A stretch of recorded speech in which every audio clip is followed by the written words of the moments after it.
nang dahil lamang sa nasirang bakod. Yung bakod ko. Ano pa naman ito? Ay, Jason!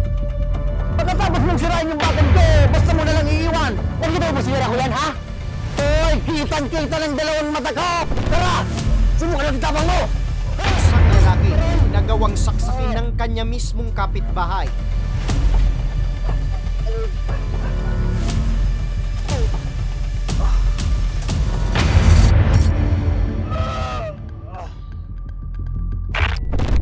Mula sa Zone 7, Barangay Salvacion, Tigaon, Camarines Sur, pasado las 6 ng gabi ng ika-12 ng Oktubre taong 2024. Hindi mo ako ipapatayin ni King! Kinilala ang biktima na si Jason Contigo, 28 taong gulang, may asawa at isang magsasaka. Matagal na raw ang alitan ng dalawa. Pinagbibintangan daw si Jason na may pakana ng pagkasira ng bakod ng suspect hanggang sa nagpang-abot ang dalawa at humantong sa pananaksak. Makaligtas pa kaya ang biktima mula sa kamatayan? Magandang hapon. Ako si Nomer Corporal at ito ang Lambat. Ano ang nasa likod nito at ano ang naging motibo sa krimen? Ako si Nomer Corporal at ito ang Lambat.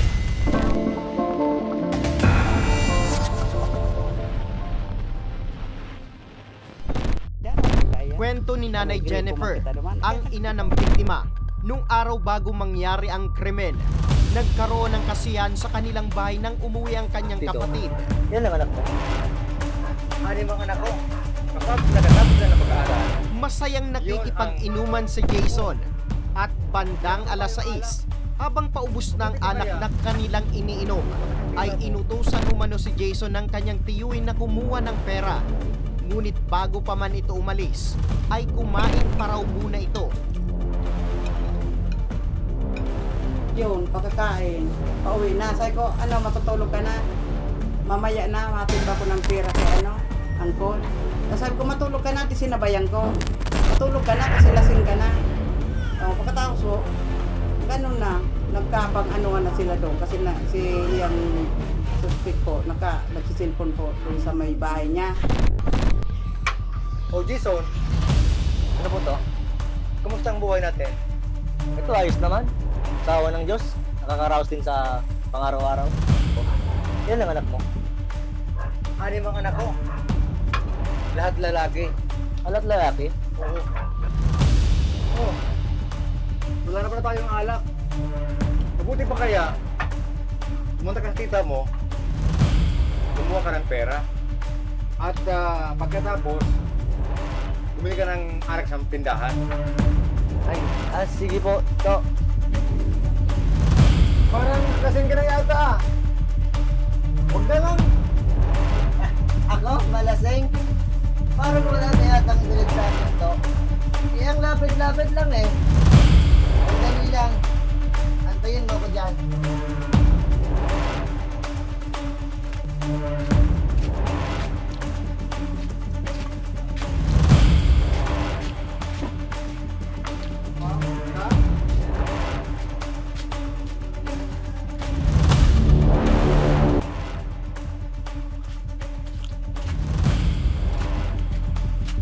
O anak, kumain ka na muna. Mamaya na po, Nay. Doon sa pasang ni Tito. Mamaya na yan, halika na, kumain ka na muna.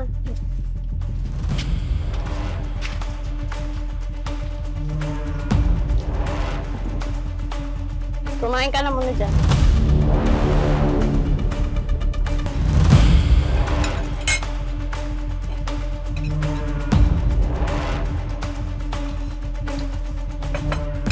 Nay, wala na po ako. Sige, ingat. At hindi nagtagal, ay tinawag ni Jason ang suspect na si Valeriano Alperez. At nagsimula ng magkasagutan ang dalawa hanggang sa hampasin na ni Valeriano si Jason gamit ang bitbit nitong sako sa kaliwang kamay. Matapos ang paghampas, ay nakapaglakad pa si Jason sa tapat ng kanilang bahay at nadatnan na lamang siya ng kanyang pamilya na nanghina na at tila walang tigil na ang pagbuhos ng dugo sa kanyang kamay. kaya agad nila itong idinala sa ospital. Apo, doon sa tinuro namin, doon na ano yung dugo niya, nagwaswas. Kala nga namin umiihi o may taong tumapo ng tubig doon sa may patwe. Yung pala, dugo niya na. Sabi ng mga nakakita doon, nakatayo, ay, mayroon tama si Totoy, kasi Totoy yung tawag dito sa kanya. May tama, asakasuhin na natin to. Kaya ako naman, kinausap ko pa siya, Val, ano mang ginawa mo sa anak ko? Kahit sinipa mo na yan o sinuntok kasi wala naman ng ano, kasi lasing. Hindi ako siya naimik.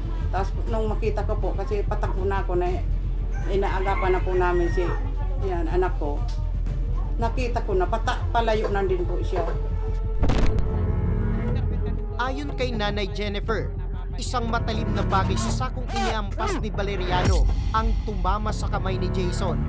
At sa lakas umano ng puwersa, ay tumagos ito sa kilikili ng kanyang anak na siyang naging dahilan para isagawa ang operasyon at putulin ng tuluyan ang kaliwang bahagi ng kamay nito.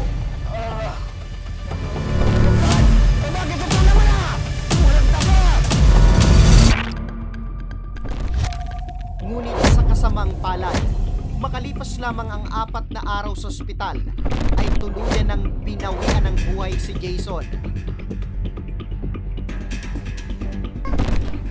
Ano yung naibenta nyo, ma'am? Kalabaw po, at saka yung tira sa akin o pag ano ko ng mais.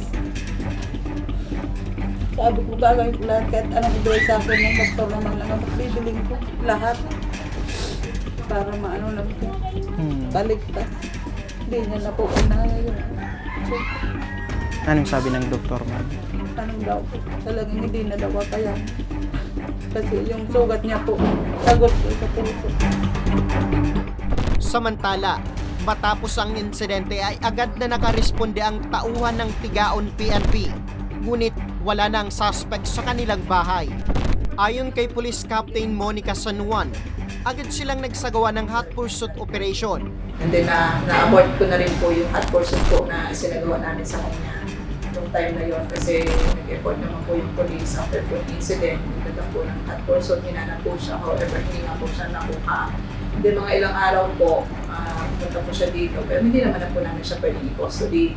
So, nabigyan po siya ng advice sa aking investigador na makipag-ugnayan po doon sa biktima para po maunawaan o kung ano man po ang intensyon niya na gusto niya pong pagulong sa pangyayaring ginawa niya, kung ano man po ang kaso.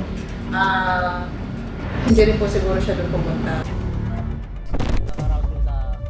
Ang sanay masayang selebrasyon, nawi na lamang sa masalimuot na pangyayari para sa pamilya Kultibo.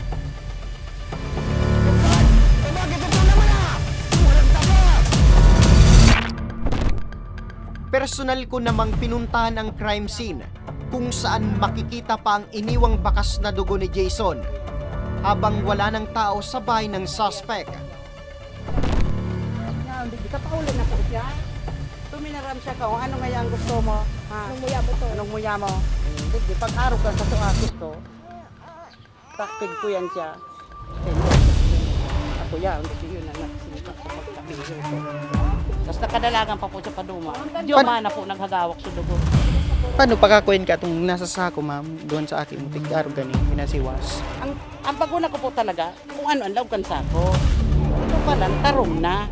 Tayo na nga siya, ano. Pag nahili ko sa ako, araw niya, kapanibal, pasitsan mo dahil mo mapuya kapag ibon dito. O, tapos pag ano niya, inarog niya ka, hiling-hiling niya po nga, padangada. Ako, ya, ulit yun na dyan siya. Kaput niyo sa ako, may Iyo po, kwent pala, ito may parang tarong. sa ako na ito. Una ko, hulputo niya kung ano niya, o duma. Iyo na parang inarog niya ka, ano. Diretso kay... Iyo po.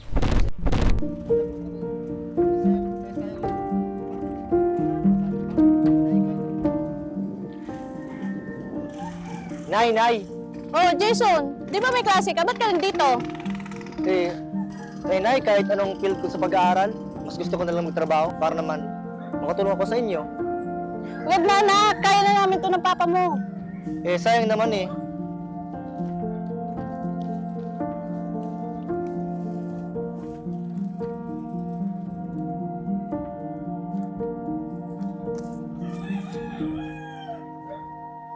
Hoy Jason, ang lagit ng tingin mo ah. Crush mo no? Ang ganda niya. Parang siya natambayin para sa akin. Ulol, hindi kita magugustuhan. Galing Manila yan eh. Basta. Liligawan ko siya. Ang mabuti pa, Jason, ipagpatuloy lang natin to. Mabuti pa, tara. Tara.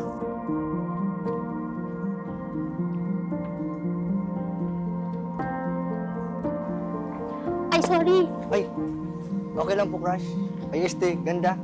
Sus, bulero. By the way, Jason nga pala. Anel.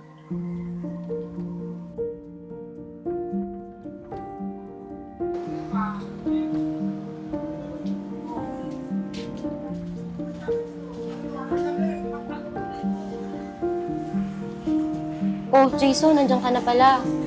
O ito, panggastos natin at panggatas ni Bunso. Sakto, pinextra ko sa kupurahan ni Mang Ben. Jason, salamat ha sa pagiging responsableng asawa at ama sa mga anak natin. Ano ka ba? Siyempre, ako ang padre ng pamilya dito. Lahat gagawin ko para sa inyo. Mapagmahal, mabait, at responsableng padre de pamilya. Ganyan kung ilarawan ni Nanel Alfonso ang kanyang kinakasama na si Jason.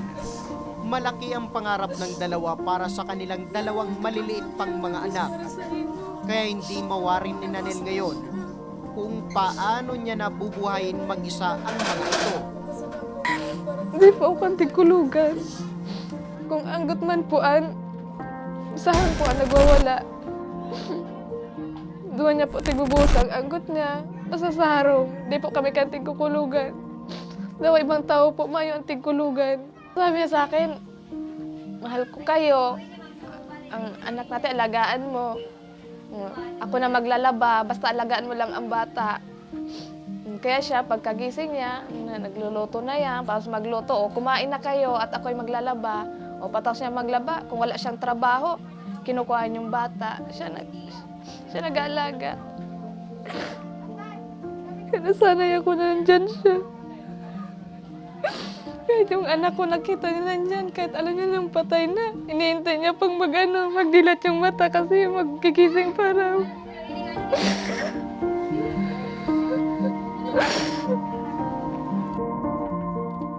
Mang Bal, nakagin mo naman ata. Eto walang makakatulong eh. Gumamit ka ng Mang Bal na mas matibay na kahoy para dyan sa bakod mo. Para hindi agad masira. Oo nga, pero pwede na to, pansamantala. Oy, Jason! Halika nga dito! Halika dito! Mang Bal! Tamang-tama, may niluto akong ulam, Sobra naman, Isa lang Mang Bal. Ayan. Sige na. Isang dali. Sakto. May niluto rin ang asawa ko ng gulay. Sige. Bibigyan kita. Diyan mo na lang ilagay. Tapos sige. ibalik mo na lang sa akin. Antayin kita dito. Sige. Sige, thank you. Kwento ni Nanel ay maayos naman daw ang pakikipagtunguhan nila sa suspect. Minsan pa nga ay nakikipagkwentuhan pa sa kanila ito. Ngunit nang dahil sa isang pangbibintang na ginawa ng suspect, ay araw-araw na silang pinariringgan ito. Jason! Lumabas ka dyan, Jason! Mang Ben, gising na naman. Ipakita mo sa akin kung saan hanggang saan ang yabang mo. Jason. Alam ko, ikaw ang sumira ng bakod. Alam mo bang napakahirap, bakuran yun, tapos sinira mo lang. Magsisinungaling ka pa. Lumabas ka dyan! Tara, matulog na tayo. Lumabas ka kung hanggang saan ang kaya mo. Pakita mo sa akin ang kayabangan mo. Si Makbal. Jason! Jason! Jason! Tara na, tulog na tayo. Lumabas ka dyan! Tara na. Jason! Yabang-yabang mo tapos ngayon! Dito ka sa labas! Jason! Buhay nga naman to. Ang kakapal ng mga tao ngayon pagkatapos nitong sirain ang bakod. Basta lalang iiwanan, hindi naayusin. Kakapal ng mga mukha ninyo. Hoy! Hayop ka, Jason! Pagkatapos mong sirain yung bakod ko, basta mo nalang iiwan. Ano ang pinagsasabi mo dyan, ha? Ako pala pinanilingan mo, kaya hindi naman ako sumira niyan. Naglatay mo sinira ko yan, ha? Hoy, kitang-kita ng dalawang mata ko! Ikaw ang kahuli-huli ang dumaan dito! Mang Bal, huwag mo akong pinagbibintayan ng ganyan, ha? Pinagbibintayan kita dahil nakikita ko ng dalawang mata ko! Buisit ka! Buisit ka rin! Ano gusto mo? Ayusin mo! Ayusin mo! Pagkatapos mong sirain, iiwanan mo! Ha? Ano gusto mo? Pradis ka! Matapos mong sirain yung aking ano! Ayos-ayosin na! Ngunit kailanman raw ay hindi nila ito pinatulan at nanatiling tigom ang kanilang mga bibig. Kasi paibal po nga, minsan nagdyan sa harong. Nakikiulay-ulay sa ko. Minsan susadit kong aki, subunso. So, itong bulan, tigkukuha niya sa ako, ikakarga niya. Anak niya napunta doon sa bahay, tatambay. Nag-uusap kami. Okay, si paibal. Maging ang kapitan ng barangay na si Juan Evarientos Jr. ay nagpatunay kung gaano kabait si Jason. Hindi raw ito nasangkot sa anumang gulo sa kanilang barangay. Kumpara sa suspect na ilang reklamo na ang inasangkutan. Naging pati na ngayon ng paghahanap buhay doon sa amin kasi nakita ko yan sa bukid. Kaya medyo matagal kami yan na nagkasama. Subalit, nagkakaroon talaga ng pagkakataon na minsan di maiiwasan na nagkakaroon ng mga konting inuman. Kaya po nagkakaroon din ng mga ganitong mga eksena.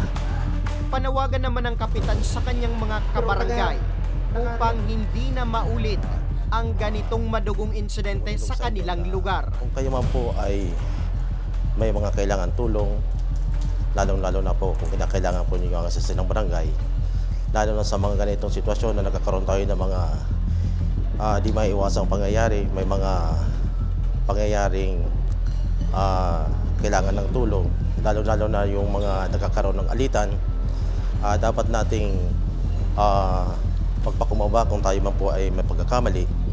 At isa-alang-alang po natin na dapat lahat tayo po ay may pagkakataong po magpaliwanag nang sa gayon po ay maiwasan po natin ang anumang pong mga ipagkakunawaan. Samantala, ilang araw matapos ang krimen, sa tulong ng Ako Bicol Tabang Ora mismo, katuwang ang Tigaon PNP, ay nakapagsampa na ng kaso ang pamilya ng biktima laban sa tinuturong suspect. So, kahit man po saan siya pumunta, magtago, at kapag meron po siyang warrant of arrest, ay pwede po natin siya. Okay. Sa kwento kang, ano po yung possible na case na pwedeng ikaharap nitong suspect natin? Opo, dahil po namatay po yung ating biktima, maaari po nating maisampa ang kaso murder. Walang ibang hiling ngayon si Nanay Jennifer at Nanette, kundi ang mabigyang hustisya ang pagkamatay ng kanilang mahal sa buhay na si Jason at mapagbayaran ng suspect ang kanyang ginawang krimen.